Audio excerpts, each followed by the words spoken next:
Hi, my name is Heather Starks. I am the president of Minnesota PTA. This webinar here today is to help inform those folks that will be attending the Minnesota PTA virtual convention on April 15th, 16th, and 17th about the bylaws amendments that will be in front of them for discussion and voting.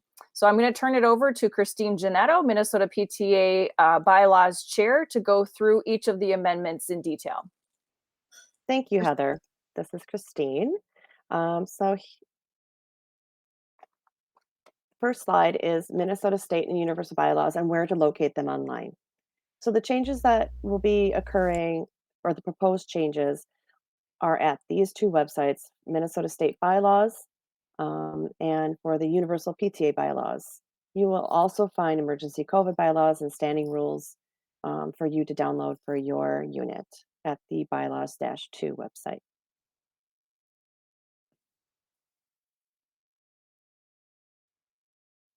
For the first proposal, um, the bylaws, we are asking for the bylaws to be amended to add a first section, to change a first section and add a second section under Article 4, Basic Policies in the Minnesota State Bylaws. This proposal and wording is to add the functionality of the Minnesota PTA to write policies and procedures needed accordingly for proper organizational functionality. So basically, what this change is doing is allowing for us to add this section 2 that gives us the ability to write policy and procedure and update them in more of a current and timely, timely fashion. So that way to keep up with laws and rules as they change in regard to nonprofit organizations such as the PTA. Currently, bylaws are only updated once a year and approved. Those changes are approved annually at the convention.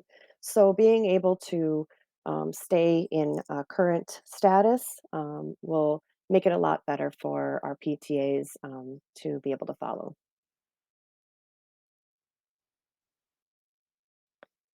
For our second proposal, this is a double change in the Minnesota State Bylaws, Article 7, Local PTA and PTAs, and Universal PTA, Article 5, Relationship with State and National.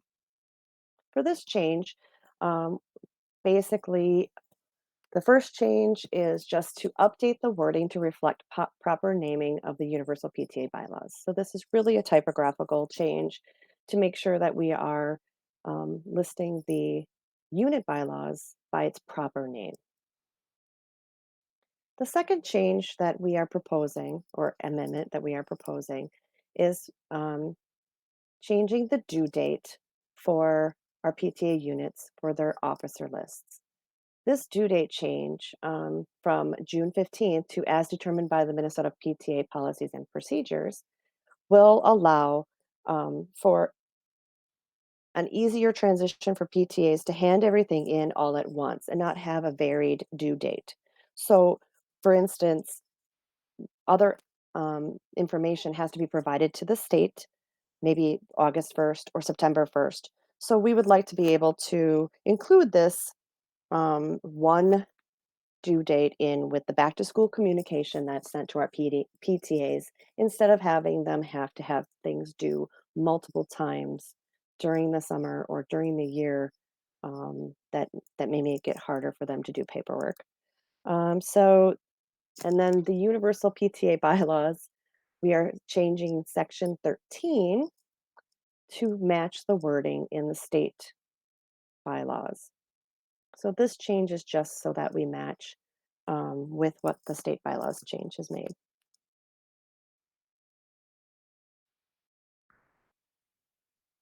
Our third proposal is for memberships and dues.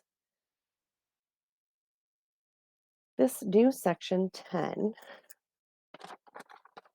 has been established to help those individuals and businesses and organizations who would like to support the PTA to have an ability to do so.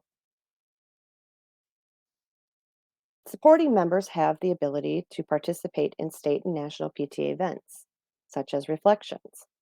So section 11 has been added to define the Minnesota PTA supporting members and their abilities and functions. So in section 10, we are giving them a proper name of Minnesota PTA supporting members. And 11, we're defining their abilities.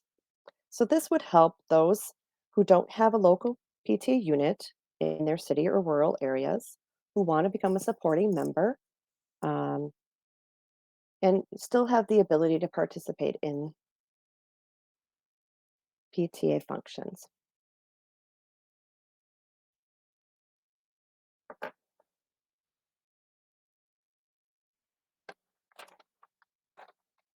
Our fourth amendment, proposed amendment change, is to Article 19, Committee on State and Local Relationships, and the Universal Bylaws 6, Relationship with State and National. Again, in this first section, we are asking to update, well, section 1 and section 3, we're asking to update the wording to reflect the proper name for the PTA bylaws, which is Universal PTA Bylaws. So this is just a typographical change that we're asking to make. In proposal 4, in section 4, we are updating wording to allow PTAs who have fallen out of compliance an appropriate amount of time to achieve satisfactory compliance. So this will be moved to standards of affiliation and policy and procedure for the Minnesota PTA, which are clearly defined, which will be clearly defined there.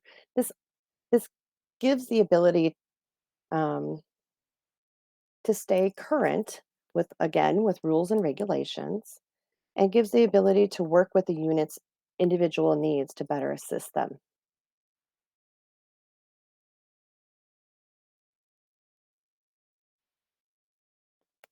In section 5, the change um, outlines criteria for compliance requirements and dissolution protocols from all to any.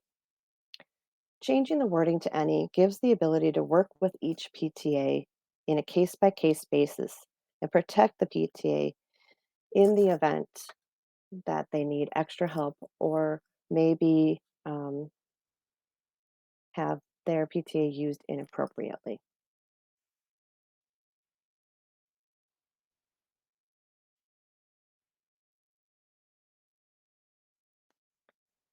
The change proposed to the Universal PTA bylaws in Article 6, relationship with state and national, is also another change to match that that we are proposing to change in the state bylaws so that the two sections match in their wording.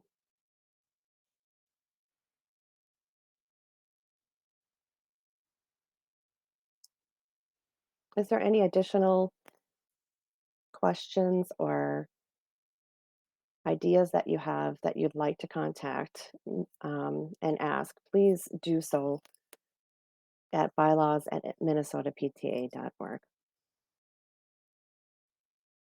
Thank you.